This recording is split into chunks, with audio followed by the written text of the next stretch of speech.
40 recettes, coups de cœur, des conseils précieux pour connaître encore mieux et mieux déguster et associer les fromages. C'est un ouvrage à découvrir absolument si vous voulez tout savoir sur cet aliment multimillénaire. Bonsoir Dominique Bouchet, merci d'être avec nous et bienvenue sur TV5 Monde. Vous êtes donc fromager, meilleur ouvrier de France depuis 2011. Vous êtes également chevalier de la Légion d'honneur et vous publiez donc ce livre assez magnifique, ça s'appelle Fromage tout simplement. Dominique Bouchet, meilleur ouvrier de France. C'est aux éditions du Chêne. Alors commençons si vous voulez bien par un homme qui vient de nous quitter, que vous avez personnellement connu. Jean-Pierre Coff nous a quittés à l'âge de 78 ans. Quelle image garderez-vous de cet homme? Bonsoir. Jean-Pierre, j'ai mangé 2 fois avec lui. Nous avons partagé du boudin de cochon noir à Saint-Lary-Soulan, dans nos montagnes, dans les Pyrénées. Et je garde l'image d'un homme qui en avait pour dire ce que c'était de la merde. Aujourd'hui, j'ai entendu ça partout. Ouais. C'est quelqu'un qui a su expliquer ce que c'était le pas bon. C'est plus difficile à dire ce qu'est le pas bon. Ouais. Et après, par contre, on s'occupe du bon. Jean-Pierre, c'est, je crois, pour beaucoup d'entre nous, c'est celui qui a su mettre aussi en avant des émissions. C'est celui aussi, c'est plus important aussi par rapport aux consommateurs, qui a su prendre une boîte de conserve et améliorer ce qu'il y avait dans la boîte de conserve. Il avait été décrié par rapport à ça, sauf que pour moi, pour avoir discuté avec lui, je savais ce qu'il avait fait de ces boîtes de conserve. Il avait amélioré la qualité de ce qu'il y avait dedans. Il était même allé loin pour aller voir ce qui se passait ailleurs, pour aller voir des producteurs, pour savoir ce qu'on mettait dans les boîtes de conserve. Est-ce que cette question, Dominique Bouchet, de la malbouffe se pose s'agissant de votre domaine gastronomique, à savoir le fromage? Non, il ne faut pas aller si loin. Dans le monde du fromage, il y a plusieurs fromages. Et il y a des fromages industriels, il y a des fromages de fabrication fermière, des fabrications laitières. C'est un peu compliqué. C'est plutôt... Il y a des gens qui aiment les fromages industriels, il y a des gens qui aiment les fromages doux, il y a des gens qui aiment les fromages forts. Pour autant, on en trouve des doux, des forts dans la catégorie des industriels, dans la catégorie des fermiers, dans la catégorie des laitiers. Un mauvais fromage, je ne pense pas qu'on puisse dire un mauvais fromage. Les fromages sont faits à base de lait. Ce qui est peut-être un peu plus important, c'est d'expliquer aux gens les conditions d'élevage. Ce que faisait Jean-Pierre, c'est de dire, avant ça, qu'est-ce qu'il y a au bout? Est-ce qu'il y a des élevages d'animaux qui ne mangent que de l'ensilage? Ça ne veut pas dire que l'ensilage est mauvais, mais manger que ça, c'est pas terrible. Et est-ce que les animaux ne sont qu'enfermés et tout ça?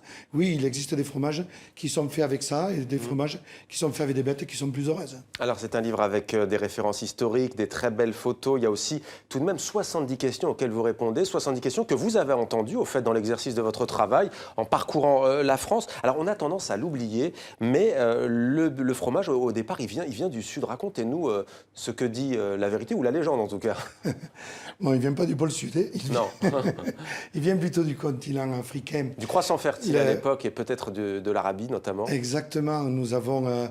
l'histoire raconte que par hasard, un jeune nomade ayant transporté du lait dans une gourde, et les gourdes étaient faites avec l'estomac des jeunes chevreaux, des jeunes chevreaux, et cet estomac-là étant peut-être pas assez sec, la salive avait fait cailler le lait, et donc là est né le premier fromage, et donc on s'aperçoit que le premier fromage, c'est pas un fromage avec une croûte, c'est du fromage frais. Et donc après les pays se sont mis derrière à fabriquer du fromage, l'homme a compris que du lait, on devait pouvoir le conserver plus longtemps en le faisant sécher, en faisant du fromage. Alors on voit défiler les photos que l'on peut voir dans votre livre. Il y a bien entendu les célèbres fromages, le Roquefort, Rocamadour, le Brie de Melun, le Maroilles, le Fomme d'Ambert. Brie de Melun d'ailleurs que vous comparez au Brie de Meaux, il me semble, puisqu'on vous demande quelle est la différence. Votre fromage préféré, quel est-il, vous?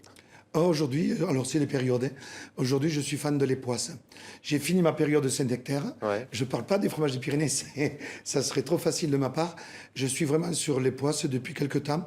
Et j'ai eu un gros passage sur le Brie de Melun. J'ai changé de fournisseur en Brie de Melun.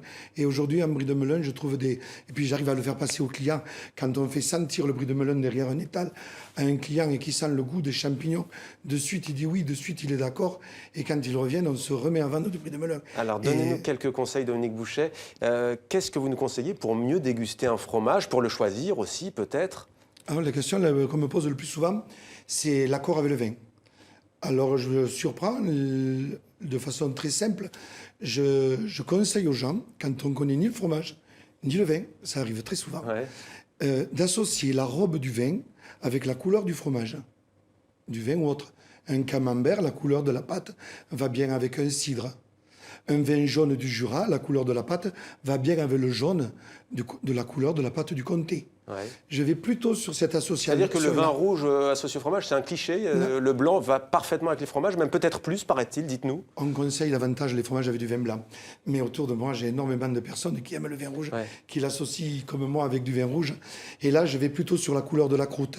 Une croûte bien foncée avec un rouge plein de tanins. Toujours respecter la couleur. Le général de Gaulle a dit un jour, Dominique Bouchet, comment voulez-vous gouverner un pays où il existe 246 variétés de fromage? Il a aussi donné naissance à l'allocution pays aux 300 fromages. Il existe vraiment autant de variétés de fromage? Oui, aujourd'hui, plus de 3 fois plus que ça encore. Et facile à comprendre. Ne serait-ce que dans ma région, dans nos vallées, il y a un fromage par vallée, mais ce fromage-là, dupliqué en plusieurs familles qui produisent, aucun ne fait vraiment le même goût. Ça va beaucoup plus loin encore que les 1000 et quelques fromages. Cette région, c'est Montrégeau dans les Pyrénées, dans le sud-ouest de la France. Vous avez un bar à fromage qui se Oui, trouve j'ai monté un bar à fromage dans une galerie marchande. J'ai voulu faire le pari que, bien tout compte fait, tout le monde pouvait venir manger du fromage haut de gamme et de rentrer dans un bar à fromage. Pas que le fromage cuisiné aussi, de faire voir que le fromage, ça se cuisine et que les personnes viennent continuer, par leur gourmandise fromagère, à aider les producteurs. Merci beaucoup, Dominique Bouchet. Fromage édition du Chêne. Merci à vous. Place à la deuxième partie de 64 minutes. Mon Dieu que ça va vite.